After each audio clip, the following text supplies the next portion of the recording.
With Fortnite being such a huge juggernaut in the gaming industry right now, is it even possible that Black Ops 4's Blackout mode could even come close to beating Fortnite? Well, I'm here to tell you that it definitely can. What's going on, guys? It is Snake here, and today, guys, I am bringing you another video. And in this video, we are going to be talking about the potential that Black Ops 4's Blackout mode has to actually beat Fortnite Battle Royale in terms of player count, in terms of sales, and really just popularity in general. Now, before we actually get into the video, make sure you are subscribed to the channel with post notifications turned on so you can be notified every single time I do upload a new video. But with that being said, guys, let's get into the video. So yes, I do know right off the bat that it might seem crazy that Black Ops 4's Blackout mode could even come close to beating Fortnite Battle Royale in really anything.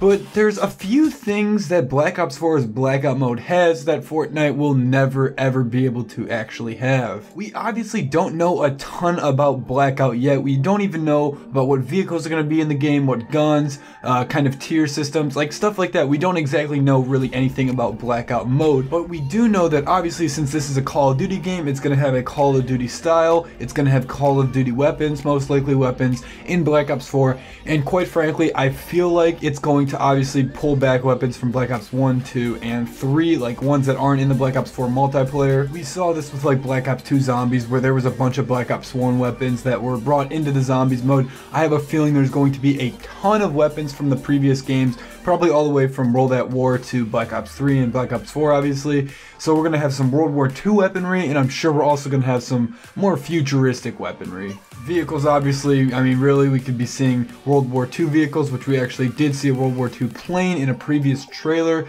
or we could obviously be seeing modern vehicles, or even maybe a little bit futuristic vehicles, maybe a VTOL or something like that. But the point about what I'm saying is that Black Ops 4's Battle Royale is obviously going to be, you know, like a modern, like military style shooter. It's not going to be like Fortnite, where Fortnite's a cartoony, kind of unrealistic game. Obviously, Black Ops 4 by no means is going to be any more realistic than, you know, such a game like Arma, but like in terms of actual realism, actual real military equipment and everything, it's definitely going to be more realistic than Fortnite. And that's the reason that Black Ops 4 could actually beat Fortnite, or at least have a chance of coming anywhere close to it. So currently the Battle Royale genre is obviously not dying. It's still very popular. It's still the most popular thing really going around on the internet. But the thing about it is that the fans of the games like PUBG and Fortnite and H1Z1 are all pretty fed up with the games right now. And when I say people are fed up, I don't mean that people are quitting the game and the game's experiencing rapid declines in player counts,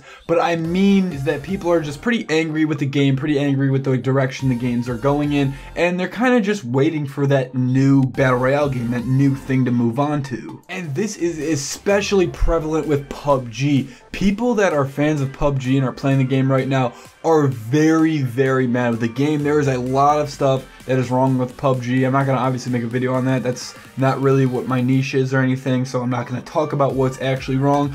But according to a bunch of major Twitch streamers and just the overall community in general for PUBG, they're just very upset with the game. But the reason they're not quitting, the reason they're not leaving it, is because it's really the only modern, realistic kind of military battle royale. You know, they could go to Fortnite, and I'm not saying they don't, but a majority of the players that are fans of PUBG are fans of it because it's not cartoony, it's not really unrealistic, this kind of little kids game like Fortnite is. PUBG obviously uses modern military weaponry, it uses modern vehicles, and it's just obviously more realistic in so many ways than Fortnite. So that's why they're not going to switch over, because they don't want to go to some cartoony ass game. The same can be said for the H1Z1 community. It's just not nearly the same scale as the PUBG, but it's really the same concept. So this is where Blackout comes in. If Blackout can successfully capitalize on what it's saying it's going to do and really be the best Battle Royale experience around, not only is it going to have a lot of Call of Duty fans playing it, because obviously even though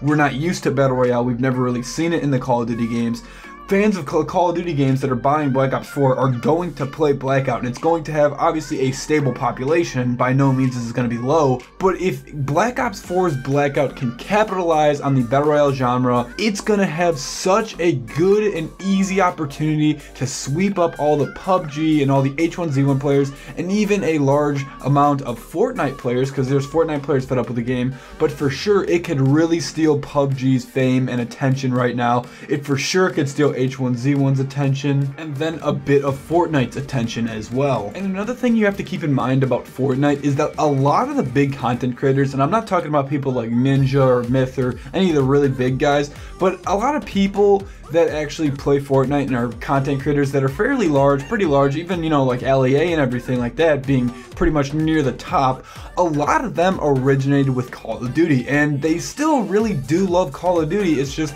Call of Duty's in such a bad place right now, which I do think I'm going to make a video about how Call of Duty's in the worst place it's ever been, but Call of Duty's in such a bad place right now that a lot of them, you know, just moved to Fortnite, but they still love Call of Duty, they still hold it dear to their hearts, and they really want to make a return. Could you imagine LEA coming back to Call of Duty, especially doing Blackout mode, and all the people himself would bring to the actual Black Ops 4 player base? I mean, LEA himself would bring millions of players to Black Ops 4's Blackout, and just Black Ops 4 in general, because Blackout is included in Black Ops 4. Like, you have to actually buy the whole Black Ops 4 game, it's not like a separate thing. But since, you know, he'd obviously be bringing players, and all these other content creators would be bringing players, and all the upset players coming over, they're gonna get Blackout, and I'm sure they're gonna spend a ton of time on it, but they're also gonna obviously want to check out the other stuff. They're gonna check out zombies, and they're gonna check out multiplayer, because, I mean, hey, you have this game, you might as well look at the other stuff on it. You're not gonna only limit yourself to Blackout, you're gonna check out the other stuff. So Blackout mode really has the potential to kind of boost Call of Duty Black Ops 4 all around the board. And I'm gonna be honest with you guys, when Blackout was initially revealed back in the Call of Duty Black Ops 4 reveal conference and everything, I not only thought it was gonna be a complete failure, but I was pretty angry that it was actually gonna be in the game. I thought it was just gonna take players away from the other game modes, weaken the player base, and not really do too well, because it's not gonna pull people away from PUBG and Fortnite. But I mean, in the recent months, those games have been on a decline. Like I said before, by no means are they anywhere near dying or even dead, but they're on a decline, and a lot of people are just looking for that new thing to kind of latch onto, and Blackout has the potential to do this. And like I was saying before, Blackout not only is going to boost obviously Blackout's numbers itself and Black Ops 4's overall player numbers itself, but it's going to bring these Battle Royale players that never really planned on playing, you know, multiplayer, zombies, or anything like that, and they're gonna see, you know, oh, I have this other content, why not try this out? And if Black Ops 4 is a successful multiplayer and a successful zombies mode, like they're fun and everything, then they're gonna be like, oh wow, I could play this too, like this is actually fun, I wanna play this a lot more too, not only just Blackout. So you're boosting numbers all around the board, and if done right, can only help Black Ops 4. I really hope that Blackout is successful. I'm not a huge Battle Royale player, at least not anymore like I used to be, but regardless, if Blackout's successful, Black Ops 4 is definitely going to benefit from that, like I said, in multiplayer and zombies and just overall community numbers, and we could possibly see the dethroning of stuff like Fortnite or PUBG or even H1Z1. Regardless if this happens or not, which I'm hoping it does, that's about it for this video, guys. If you enjoyed the video, make sure you do hit the like button and you are subscribed with those post notifications on. Guys, channel's growing awesome lately. We're almost at 700. Actually, by the time this video is up, we might be at 700. I'm not too sure. But regardless, guys, I hope you all have a good day, and peace.